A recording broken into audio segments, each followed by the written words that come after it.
In today's episode, we have a great candidate, Khanh Tran.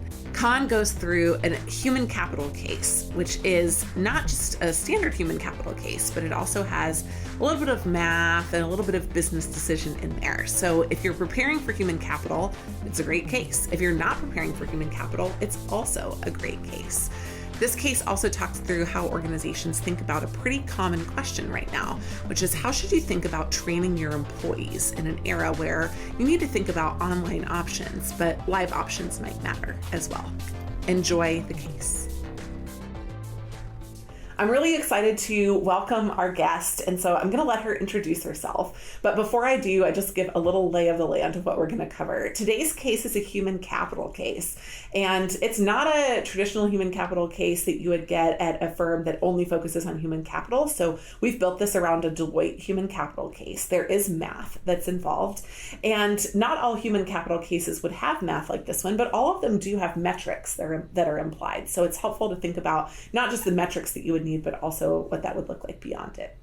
In addition, I think it's really powerful when we're talking through the case today to pay attention to how you could get this case not just as a human capital case, but as a creative case, especially in the second round of an interview. So I'm excited to introduce our candidate today. She's an experienced interviewee who's done interviews with a couple of different firms and has also got a good amount of practice under her belt. So Khanh, welcome. We're excited to have you. Please share a bit of your bio and a bit of your case experience with the group before we dive into the case.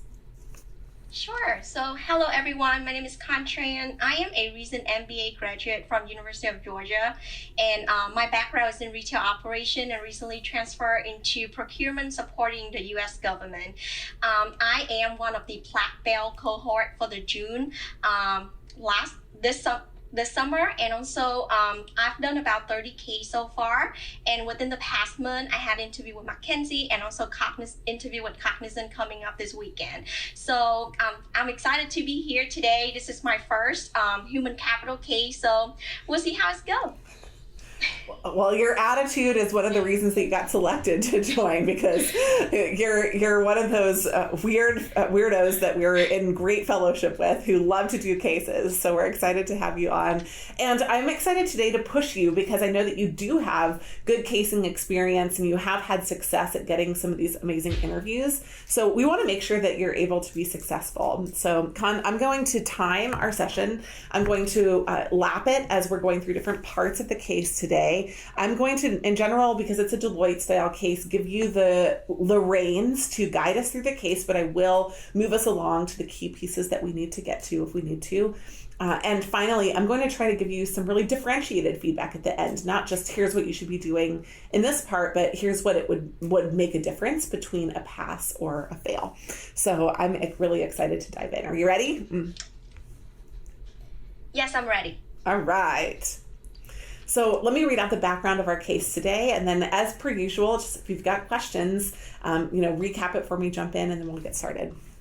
Sounds great. So our client today is a large integrated global security company called Milestone. Their firm, which is traded on the NASDAQ and employs over 10,000 staff worldwide, produces hardware and software for use by military agencies, law enforcement, and private security companies. Of the 10,000 staff at Milestone, 6,000 are based in the U.S., working across 15 different offices, and the remaining 4,000 are in Europe and Asia across 20 other offices.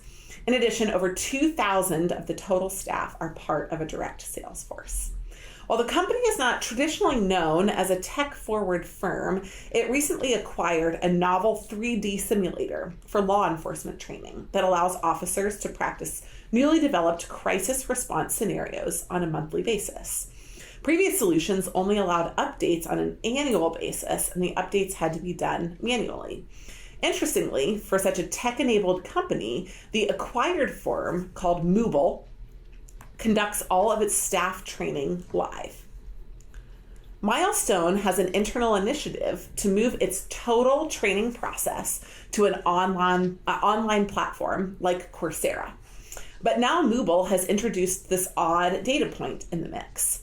Should Milestone migrate its total training process online, or should it focus on an increase in in-person training? And what should it consider as it weighs the decision? let me know if you've got any questions about the background. Sure, yeah. Before I dive into the question, let me just recap, making sure I got everything. So our client name is Milestone, which is a global security company, has 10,000 employees providing hardware and software services to law enforcement. So we have about 6,000 employees in the US within 15 offices, and then 4,000 based in Europe and Asia within 20 offices. I also remember you saying about 2,000, which is the direct sales associate as well. So right now we look into a question of whether our client, which is Milestone, should consider implementing their current online training for law enforcement online, or they should encouraging the in-person training, and also what are different criteria that we should consider when implement that strategy. Did I cover majority of implement? Yes, but I do want to make one clarification so that it's clear. So this new company that we've acquired, Movable, their service that they provide is this training for law enforcement. But that's only a very small part of what they do. What's interesting is that when they train their employees, they train them live rather than online. So even though they're offering this virtual training. And so we're actually making not a decision about law enforcement or delivery. We're making a decision about internally. How should we train our staff at Milestone? Should we train them using a digital online platform, or should we run group live trainings? Which one do we think would be more effective, and which one do we think would make sense most for the business? So I just wanted to make sure that was clear.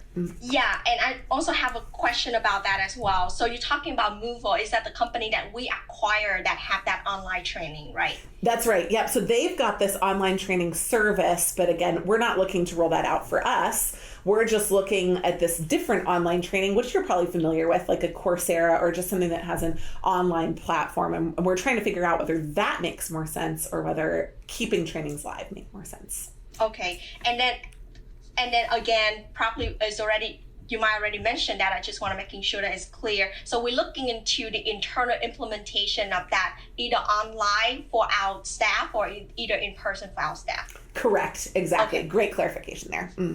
All right. And then let's move on into asking about the questions. So I have a few questions for you.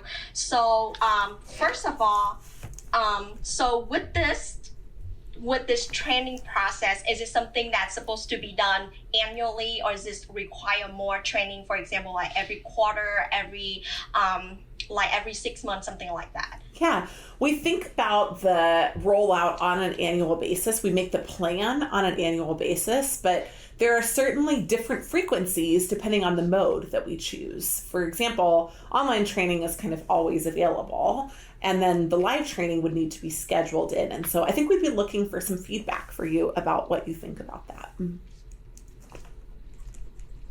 Okay, and then in addition to that, would like to understand about like the content of the training. So is it more about just the basic policy and procedure, or is it going to be more of the practice and real operation that the employee need to know as well?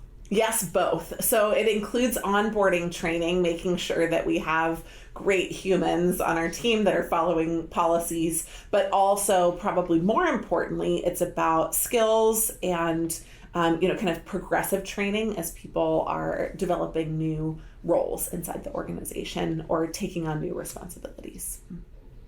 All right. In short. Awesome. And then moving on to my last question is about the in-person training that we are providing right now. So in terms of the person that providing those training, do we have a good foundation in terms of like the number of those people, or we just have like a specific kind of like just a couple of people have been doing that for a long time? Yeah, we actually don't have anyone internally that does it live. It's a fully outsourced function. We do have staff that coordinate the trainings, but no one internally that conducts them. Awesome. All right, so those are all the questions that I have for you. And can I just take a moment to really structure my thought process here? Yeah, go for it. We'll be right back after this quick message. Hey Strategy Simplified listeners, this is a quick note to let you know that applications for Strategy Sprint close on Wednesday, December the 16th. What is Strategy Sprint? It's a 1-week real-world consulting project that you are staffed on in a team of 6 with an MBB coach as your project leader. This is fantastic real-world consulting experience to help you stand out either in the application phase, in interviews, or to help prepare you for day 1 on the job. Apply now for Strategy Sprint via the link in the show notes. I think I have a rough draft of what different area we should consider and how I'm going to tackle these problems. Great. So there's going to be 4 different areas that I want to look into. So first of all, I would like to look into the current capability of our client have to implement this either in person or online. Second of all is to look into the employees, the current employees that we have, to really understanding like the spread and also the scope of that implementation. And then next one is to look into the feedback of what the employee really looking for in terms of this training. And then the next one is to look into different advantages of having the online training and also the in-person training. So first of all, start with the capability. I would like to understanding as you mentioned, first of all, is about like the source that we have in providing the training, which is the outsource. What does that look like? What is that availability? How much does it cost our client to really doing that? In addition to that, I would like to understanding the time frame that we are able to provide. Though, is this going to be 24/7 or is it just a specific days and specific time as well? And then moving on to the number of employee, I would like to understand these following metrics. First of all is to understanding how many new employee coming in that we have. In addition to that, what is the rate of people successfully completing these training within the specific time frame that we are providing them. In addition to that, I would like to understanding in addition to this type of training, what is other training that also in place that our employee that have any challenging to accomplish as well.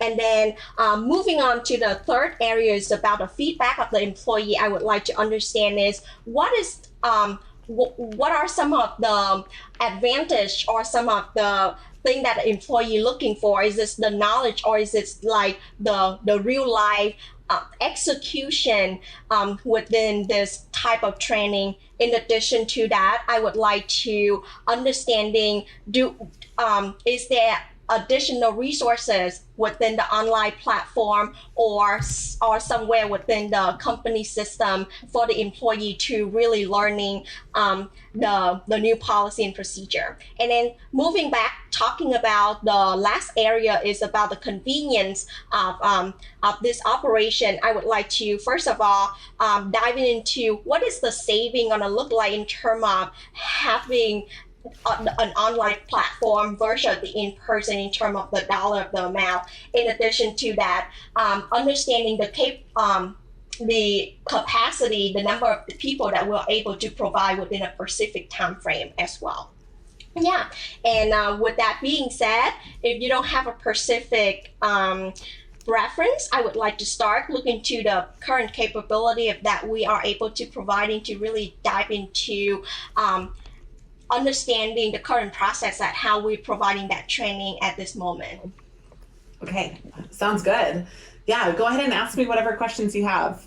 Sure, yeah, definitely. So the way I structure my thought is from the start to the end of that training. So we look into the start of that training. I would like to really understanding, as you're talking about the outsourcing, having people from a third party really teaching and coming and teaching and training us. So do we have any information in terms of how many training that we done in the annual basis? And in addition to that, how much does it cost us to implement those training? In addition to that, how many people that we are able to provide those training to as well?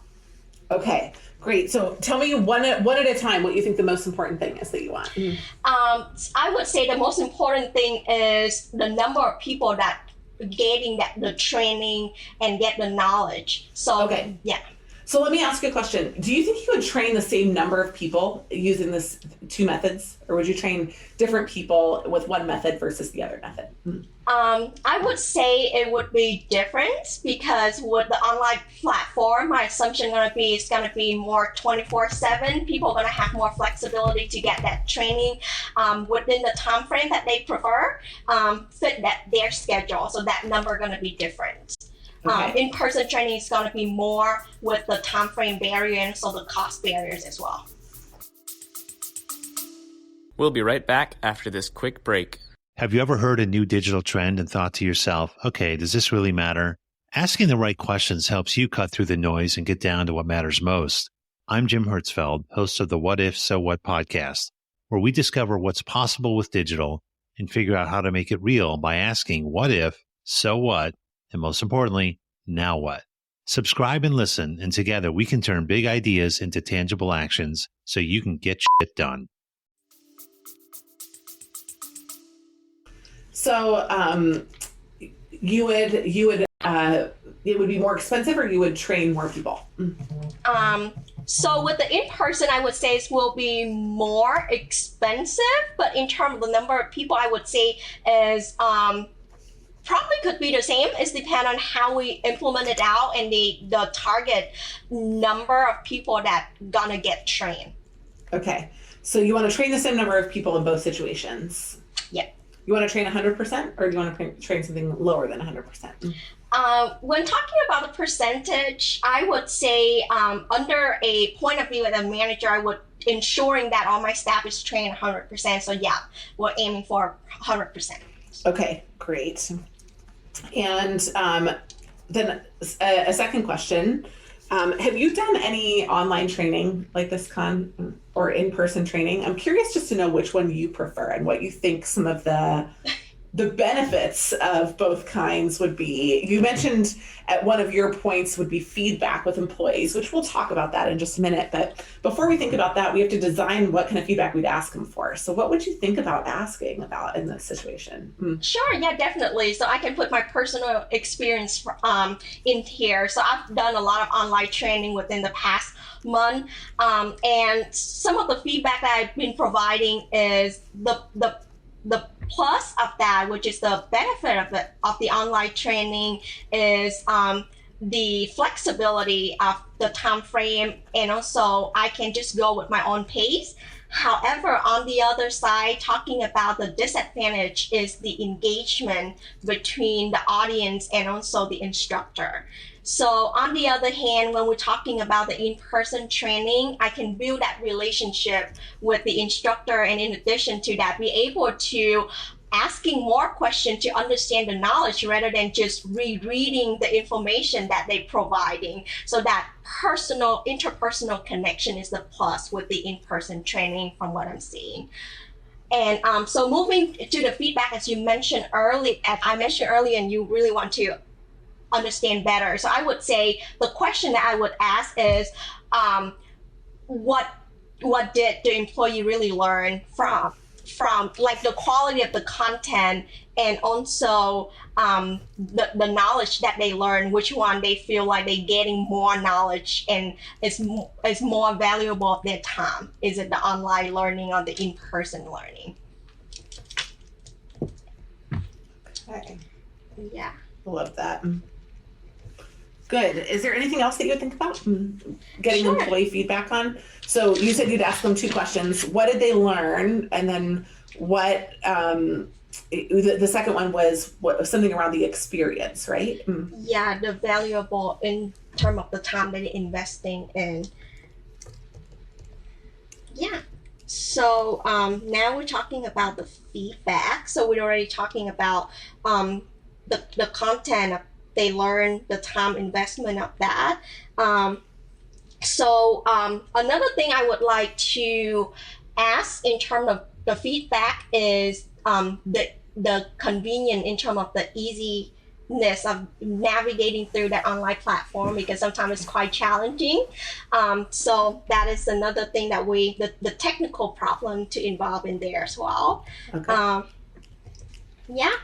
And then next one is let me ask you another question. What about employees that haven't had any training? Would you ask them any questions as well, or would you only ask employees that have already been trained? That's a very good point. So I would say that having that fresh perspective from people that have not had this training before is also very valuable. They can use their personal experience from school to really provide feedback to us. So I would say that we're gonna apply the feedback to not just employee already trained, but also like the brand new employee to really gauging and understanding what they're looking for as well. Now, if you could only pick one, which type of training would you want to do? So when you're talking about only pick one, either the online or in person, which one I should choose? That's right. Which one would you start with? Which one would you evaluate first? Okay. What would be your hypothesis? Yeah, so my hypothesis would be, so look into our client and also the current situation that we're in right now with COVID and virtual learning. So I would pick the online learning as the start for us in this case at this point. Great. Now, you mentioned at the beginning a couple of metrics that you'd want to evaluate. Tell me what numbers you'd want to evaluate for this. Sure. Yeah. So in terms of the number, first of all, I would like to see how many people would be getting trained if we implementing that online platform. In addition to that, moving about understanding the cost of the online platform, so how much does it cost us to implementing that, and also additional maintenance fees for it as well. And also, when we learn something, we're making sure that the employee get that knowledge. So the testing and the assessment at the end is also important as well. So really want to see what is the, I would not say the rate, but like the percentage of people can pass the assessment within the first trial. To really understanding the difficulties or the challenging of the content that deliver as well. Okay. Well, I've got some of that data. It may or may not be all that you need. But there, I guess like two important pieces of the data are that we would be able to offer, or we'd want to offer, we would reasonably offer 80% of our staff the online training option. There are some people that work in, like, for example, product development that don't really need this kind of skills training in the same way, or engineering, or like some of the different departments might not need it in some of the same way, but 80% of our staff we think would. And the costs, including any maintenance fees, are $500 per year per staff member to have access to basically like an unlimited amount of content. Unlimited. Okay. So you give me two data points here. So we have 80% of the staff will receive these training, and its cost, each staff would be about $500 per year to receive unlimited access on those. So with these two data points, I can really translating into how much it's going to cost us in an annual basis to really get these training out to that 80% of staff, and from that number to really understanding what that investment mean in terms of the return of the improvement within the operation or within the work ethic that they do. So am I on the right track here? Sounds good to me. Okay, yeah, I can just go ahead and start with the calculation. So before we start with those calculations, like how are we going to quantify this benefit? You just mentioned that all of a sudden, and so I think we should jump into that quickly, because there may be something important there that we should focus on. Okay, all right. And your question is, how can I quantify the benefit? Yeah, because what you said is, okay, this is going to give us the cost, right? But then the other part you said is, we need to know how this is going to benefit us. Internally. I'm just wondering how you measure that, or how you quantify it. What would you? Sure. Yeah. So in terms of the benefit, I would say, so when we train our staff, we want to making sure that they follow the right procedure. So first of all, I would like to understanding the number of I would say the percentage of people that like violating the policy. So how is that number look like? In addition to that, I would like to understanding if they got trained, they know more about the work that they do, they get in love with the work. So what is the turnover rate? What does that number look like as well? And in addition to that, would like to understanding so we train our people so that they can stay and continue to work with us. So what is the promotion rate with these employees as well? So those are going to be some of the number that we can look into to really understand and quantify the benefit of these training. Okay, great. So I've got that data too. Now you can just factor it all in together. Our current turnover is 20%. Okay. Per year. We would have incremental retention of 2% of the 20%. Okay. And average annual hiring costs for a new staff member is about $50,000. $50,000. Wow.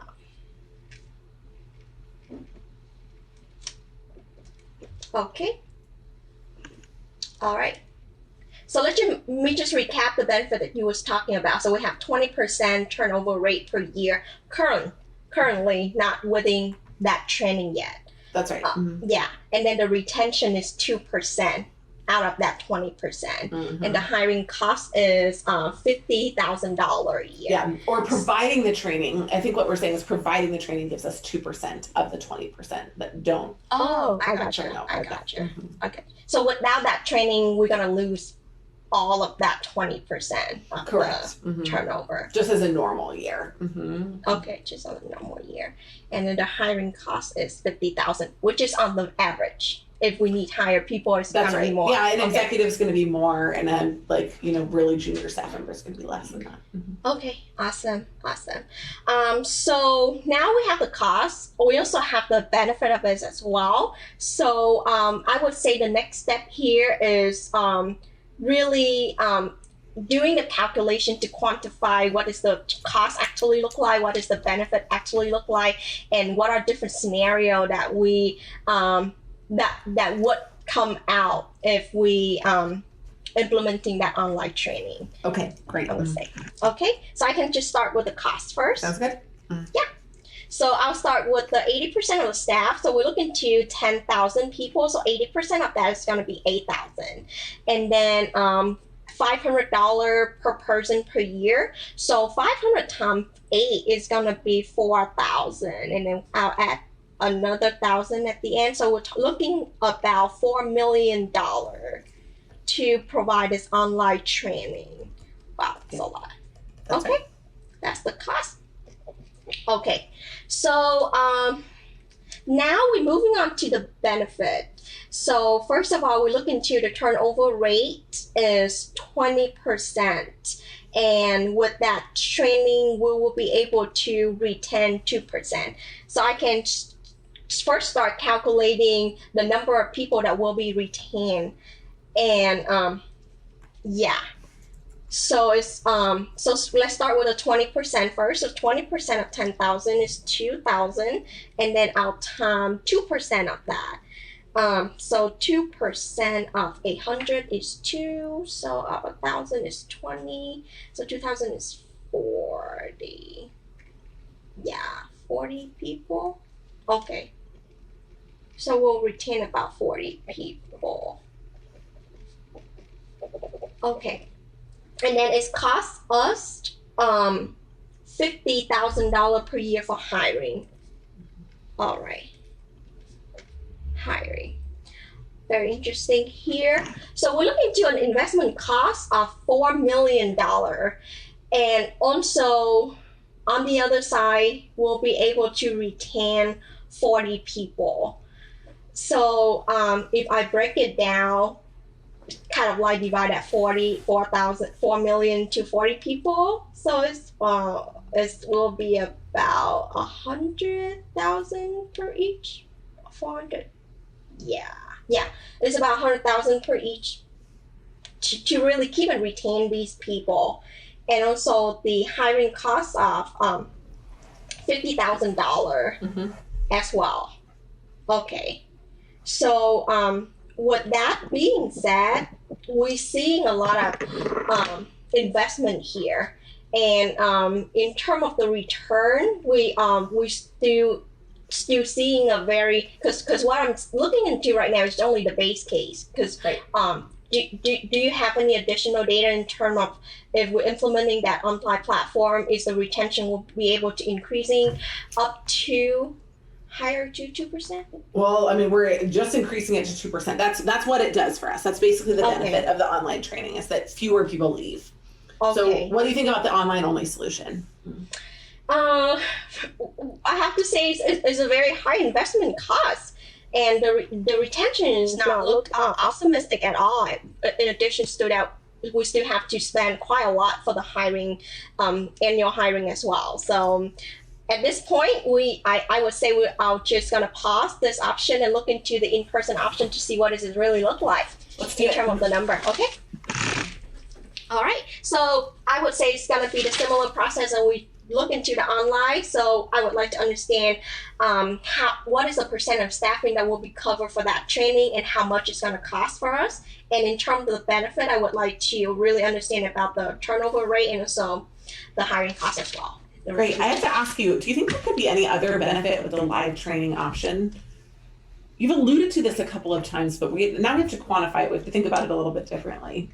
Yeah. So with the in-person, I would say with the benefit, first of all, I would say it's the cost saving in terms of having people coming in rather than having the platform. So that's the first one.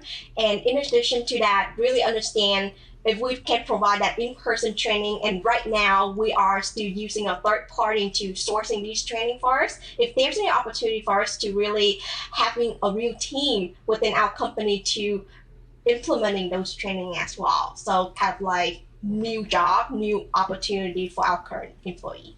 Okay, great. So I think we've got enough there that I can give you the data around it. So basically, we would only train 30% of our workers if we go with the in-person training option. Our focus would be on sales and senior leadership. So rather than like everybody who's coming in, it would just be certain focused areas. It would cost us $2,500 a year per staff member to offer the trainings that we think they would need in order to make them, engaged, interested, and to drive what I'll talk about in just a second, which is an increase in productivity. Their incremental retention is 20%. And their current turnover just of that population is 10%. So our average sales per type of employee is $4 million.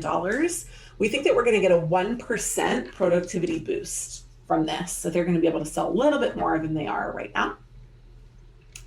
And our average annual hiring cost for this new sales and senior staff member would be about $70,000. So what do you think about this solution instead? Okay. Once you provide these information, I would hope that I could get more of those information on the other option. Okay, let me just I think I missed one information. So you're talking about the 10%. So can you help me clarify? Right now our turnover with just this group is 10%. So when we're talking about the incremental retention, it's 20% of the 10% instead of the 20% of the overall group from before. And that makes sense, right? We would have a higher turnover rate in a more general population rather than a more senior focused group. Okay, awesome. So with this option right now, so let's start with the cost first. We're able to provide 30% to sales and senior leadership, salesperson and senior leadership. So that 30% is going to be about 3,000 people, and its cost each staff is 25,000. So 25 times 3 is 75, and I'll add. So it's going to be 7.5 million in terms of cost here. Okay. Right, and then look into the benefit. So we have 10% retention, 20% retention, 10% the turnover rate. So that 10% turnover just out of the 3,000 people, right? That's right. Mm-hmm. Yeah. So 10% of that is going to be 300 people, and then we will be able to retain 20%. So we'll be able to retain 60 people out of that group. Okay. All right. And then, and you're also talking about the $4 million sale. So it's for each sales associate, it will be make about $4 million. Yeah. And then their productivity boost 1%. So instead of making 4 million, they would be making 1% more of that 4 million. So Yes. about like what, 4.4 million? Yeah.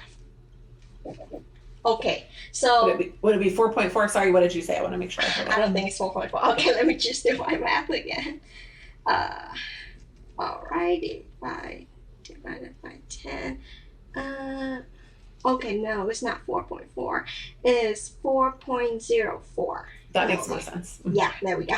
I didn't know if I heard you incorrectly, so I was just double checking. You was right.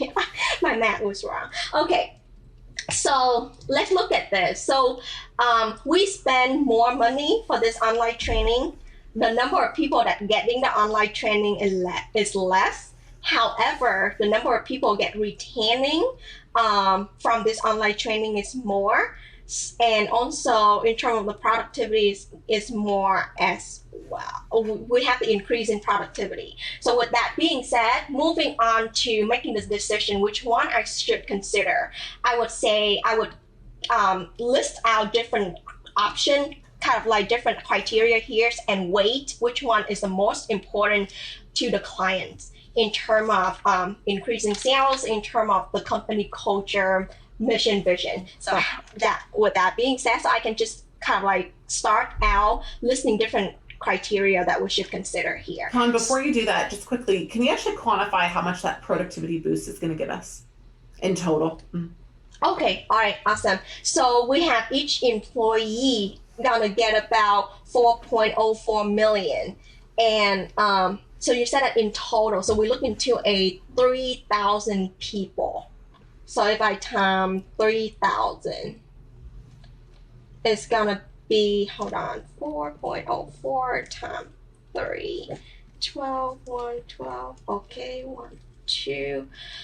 All right, so I have about 12 billion. Yeah, so it's gonna be about 12 billion. Or hold on, let's make it easier. Easier is good? No. So I would say with that 1% productivity is going to be increased $120 million more in terms of sales. Okay. Right? Yeah. And Right, then, and what do you think about that? so with that $120 million more, and we spend 7.5 million in cost to implement these trainings. So that cost is only about less than 10% of that increase in profitability or increase in revenue generating. So look like it's a very good investment. Just look into the in-person training here. Okay. Okay. So now you were moving on to some of the other things. I just wanted to make sure we had the full data. And I'm actually ready for you to go ahead and just wrap it all together. So you can just tell me what you think makes sense and why. And you've got options for the conclusion, right? It could be a single one of the options that we've put together, a blended approach, or some alternative that we haven't yet discussed. So I'm looking forward to hearing what you would recommend. We'll be right back after this quick break. Feeling stuck in your prep process? Join Black Belt. Black Belt gives you expert help. You get 8 one-hour, one-to-one coaching sessions with an MBB coach. You get access to unlimited digital materials and homework that we will assign you in between sessions to help you quickly accelerate your progress. If you need to be interview ready quickly, join Black Belt today. Click the link in the show notes to learn more. So my recommendation would be go ahead with the in-person training because we'll be able to generating additional $120 million in terms of sales. In addition to that, able to retaining 60 people, and those are all senior leadership people, which require a lot of experience and training, and also salespeople, which help our company increasing the revenue. However, in addition to that, this is just like a short-term strategy. I would say that in a long-term strategy, we still want to making sure that our product development team and also engineers team also getting that training as well. So still have to consider that online training, but not in a 80% capacity that we're aiming for. So if we were able to, so with that being said, the next step is to look into the requirement and the need for engineering and product development people, and asking for what is the long-term career goal for them really look like, so that we can provide those training, so that we can also help retaining those people and help our company in the long run. Awesome. Khanh, good job. You can relax. Well done. We covered a lot in that case, and there were a lot of things to think about. So I'm going to go back through, give you some specific feedback, and overall kind of let you know what I was thinking as I was going through it. So first of all, I thought that your timing was really great for every part of the case. There were one or two places where I think that you could have been more structured, and I'll call those out specifically. And really more structured in this part would be more speed and more confidence. So you were full of ideas, and I felt like there were a few times when you kind of shot at one of the ideas, but then a more comprehensive solution faster would have actually been a quicker overall solution, and it would have allowed us to have, there's one final part of the case that we actually didn't totally get to because of the timing for that. When you were talking about the opening, I felt like in the recap, you did a really good job of, explaining what we're looking at. My only, this is a very small nuance, but you just, when you recapped, you said law enforcement only. And I would have loved for you to have said law enforcement and other areas, especially the military. I don't know if you're working with the military or with other elements of the U.S. government now, but I want you to kind of expand that and make sure that you weren't getting too narrowly focused, because I got a little bit worried that was one of the issues. I felt like your questions were really good. You were, really quickly asking about what your assumption was about, I would imagine that they're doing maybe this or this type, or it's for this purpose. And I felt like you were able to build a good structure. You asked 3 questions, and it only took you 2 minutes and 20 seconds. So between your recap and that part, you really used your time well at the beginning of the case. I think you could even be a little stronger, and you're looking for differential approaches. So even at the beginning, what you said was, I have a couple of questions, but tell me, I have a couple of questions that are going to help me focus my structure and solve the case more clearly. Tell me why you're about to ask me the questions from the beginning. And then as you're asking the questions, say, I think if I understand the business model, I'm going to be able to really hone in on an answer. Kind of reinforce that as you are asking the questions. Then as you went into the structure, you took 1 minute and 50 seconds to prepare it. It was really textbook in terms of what you did. And then when you came out, the only thing that was a little unclear, this happened really consistently, and it's kind of a funky piece of feedback. I've never given this to anybody before, but it was at the end of every list, you kind of waffled more. So when you had your 3 categories, your first 2 were super solid, and then your last one was I actually wrote it down at the beginning as 2 different categories. I didn't know whether you had 3 or 4. And then when you went back into the actual structure, the last bullet in every section, it was almost like you were here's the kitchen sink for every single thing. You were trying to not miss anything. But I think what happened is that I lost some of that confidence and clarity from you that you could have gotten if you had just bulleted out some of the other things that you talked about. So for example, in the current capabilities category, what I wrote down was that your first bullet point was source, where we source these from right now. But then what you said, you kind of explained it first, and then you got to the data. Flip it, right? What's the cost of our current training? How many people, what percentage of people does it currently cover? All of that data is exactly what we covered in the case. So if you had gotten me to the data faster by building it into your structure, it would have gotten us where we needed to go later inside the case.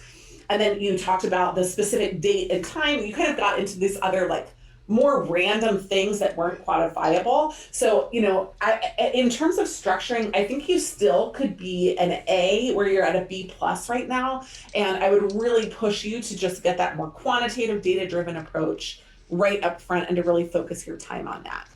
I thought you did a better job with the current employees. What percentage of them are adding every year? What percentage of them are the rates of completion? But then again, your third one was what are the challenges to accomplish it? And I know a human capital case feels like it could just be a big hug or something else, but still try to stay focused on, right?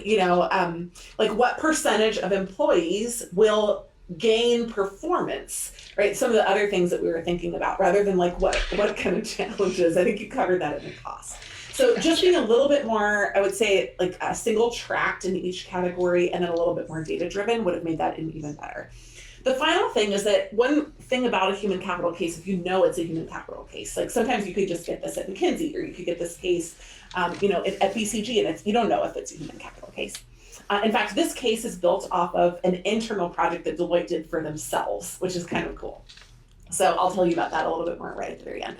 But human capital cases need to be people first. So my final thought, I wrote that down on my paper, and my final thought would be that in your feedback portion, the third bucket, I would have presented that one first, right?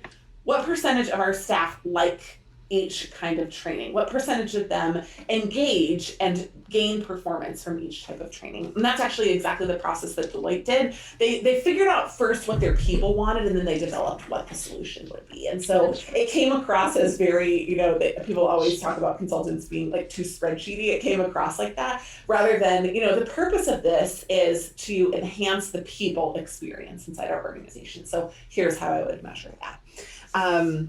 Then when you were talking about some of the first brainstorming, when I kind of asked you back that first question, I don't know how many of the cases that you've done are more McKinsey style, that where like somebody's bossing you around, but it seems like you were a little lost there. And I want you to go into a McKinsey style brainstorm rather than just a high level brainstorm. And so it felt like, because you felt like you were in control, you needed to move on a little too quickly. And we actually ended up spending 7 minutes there when we could have spent probably 2 if you had just gone a little deeper first.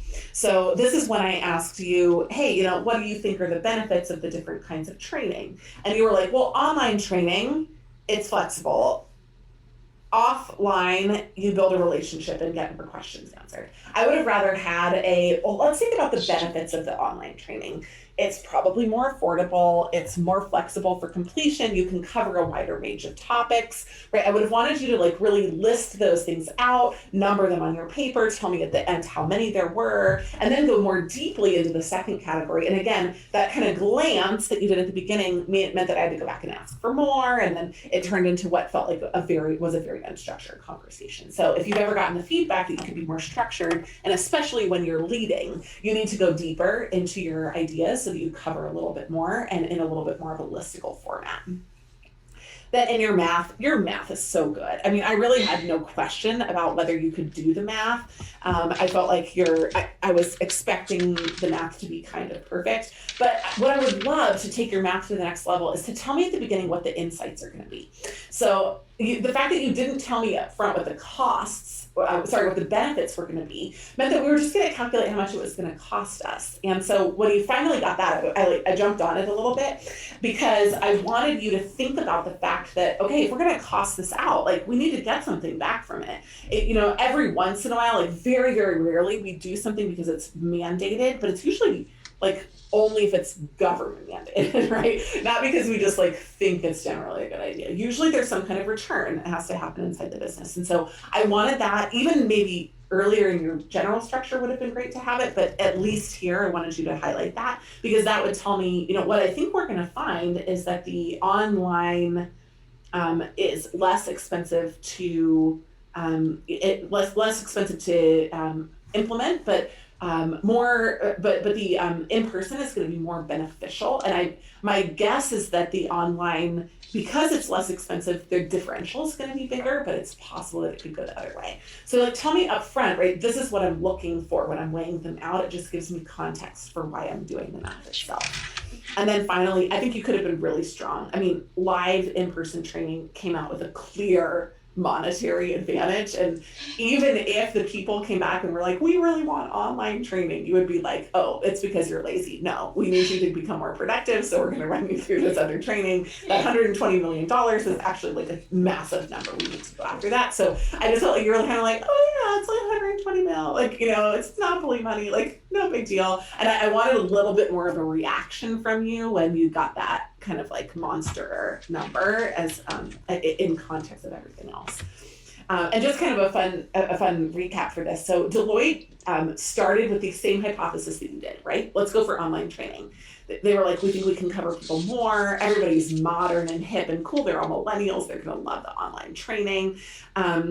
And so they started with feedback. So when I asked you, what kind of feedback would you ask people for? I was really thinking about that part of the process. And what they came back with was people wanted to spend more time. They felt more valued with the more time. They felt more valued with the more in person.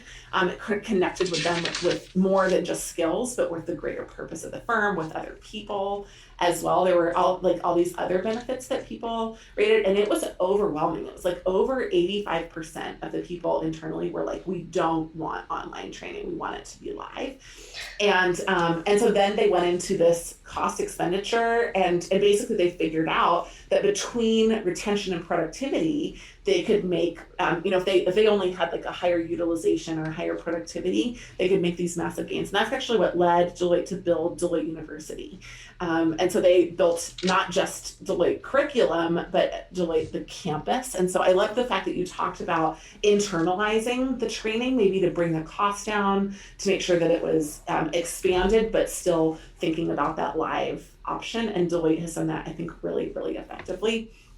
So this case was based off of something that was taught and written about by Barry Salzberg, who was the CEO of Deloitte at the time, and he's a mentor of mine and was a professor of mine at Columbia Business School. So anyhow, I hope that you found it to be not maybe as pure human capital as you were worried about, but still very business decision applicable and also interesting.